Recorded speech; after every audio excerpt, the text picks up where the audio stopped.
ഉൽപ്പത്തി പുസ്തകത്തിൽ നിന്നുള്ള വായന 11-ാം അധ്യായം. ബാബേൽ ഗോപുരം. ഭൂമിയിൽ ഒരു ഭാഷയും ഒരു സംസാര രീതിയും മാത്രമേ ഉണ്ടായിരുന്നുള്ളൂ. കിഴക്കുനിന്ന് വന്നവർ ഷീനാറിൽ ഒരു സമതല പ്രദേശം കണ്ടെത്തി അവിടെ പാർപ്പുറപ്പിച്ചു. നമുക്ക് ഇഷ്ടികയുണ്ടാക്കി ചുട്ടെടുക്കാം എന്നവർ പറഞ്ഞു. അങ്ങനെ കല്ലിനു പകരം ഇഷ്ടികയും കുമ്മായത്തിനു പകരം കളിമണ്ണും അവർ ഉപയോഗിച്ചു. അവർ പരസ്പരം പറഞ്ഞു, നമുക്ക് ഒരു പട്ടണവും ആകാശം മുട്ടുന്ന ഒരു ഗോപുരവും തീർത്ത് പ്രശസ്തി നിലനിർത്താം. അല്ലെങ്കിൽ നാം ഭൂമുഖത്താകെ ചിന്നിച്ചിതറിപ്പോകും. മനുഷ്യർ നിർമ്മിച്ച നഗരവും ഗോപുരവും കാണാൻ കർത്താവ് ഇറങ്ങി വന്നു. അവിടുന്ന് പറഞ്ഞു, അവരിപ്പോൾ ഒരു ജനതയാണ്, അവർക്കൊരു ഭാഷയും അവർ ചെയ്യാനിരിക്കുന്നതിന്റെ തുടക്കമേ ആയിട്ടുള്ളൂ. ചെയ്യാൻ ഒരുമ്പെടുന്നതൊന്നും അവർക്കിനി അസാധ്യമായിരിക്കുകയില്ല. നമുക്ക് ഇറങ്ങിച്ചെന്ന് അവരുടെ ഭാഷ പരസ്പരം ഗ്രഹിക്കാനാവാത്ത വിധം ഭിന്നിപ്പിക്കാം. അങ്ങനെ കർത്താവ് അവരെ ഭൂമുഖത്തെല്ലാം ചിതറിച്ചു. അവർ പട്ടണം പണി ഉപേക്ഷിച്ചു.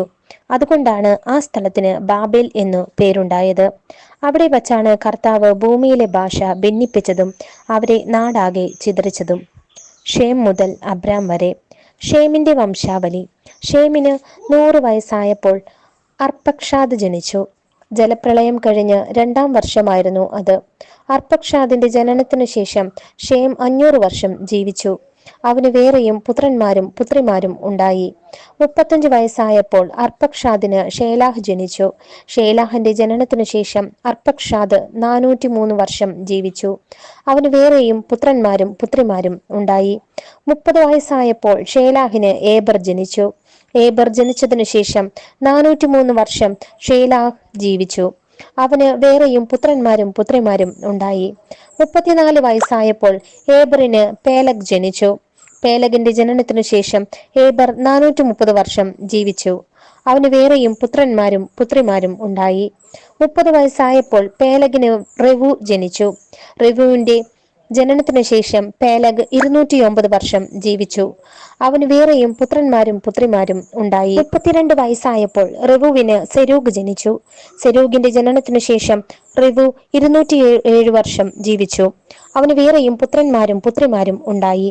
30-ാം വയസ്സായപ്പോൾ സെരൂഗിനെ നാഹോർ ജനിച്ചു. നാഹോറിന്റെ ജനനത്തിനു ശേഷം സെരൂഗ് 200 വർഷം ജീവിച്ചു. അവന് വേറെയും പുത്രന്മാരും പുത്രിമാരും ഉണ്ടായി. 29 വയസ്സായപ്പോൾ നാഹോറിന് തേരാഹ് ജനിച്ചു. തേരാഹിന്റെ ജനനത്തിനു ശേഷം നാഹോർ 119 വർഷം ജീവിച്ചു.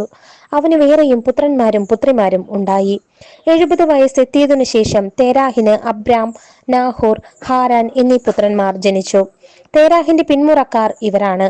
തേരാഹിന്റെ പുത്രന്മാരാണ് അബ്രാമും നാഹോറും ഹാരാനും. ഹാരാന്റെ പുത്രനാണ് ലോത്ത്. തന്റെ പിതാവായ തേരാഹ് മരിക്കുന്നതിന് മുമ്പ് ഹാരാൻ ജന്മനാടായ കൽദായരുടെ ഊറിൽ വെച്ച് ചരമമടഞ്ഞു. അബ്രാമും നാഹോറും വിവാഹം കഴിച്ചു. അബ്രാമിന്റെ ഭാര്യയുടെ പേര് സാറായി. നാഹോറിന്റെ ഭാര്യയുടെ പേര് മിൽക്ക. അവൾ മിൽക്കായുടെയും ഇസ്കയുടെയും പിതാവായ ഹാരാന്റെ മകളാണ്. സാറായി വന്ധ്യയായിരുന്നു.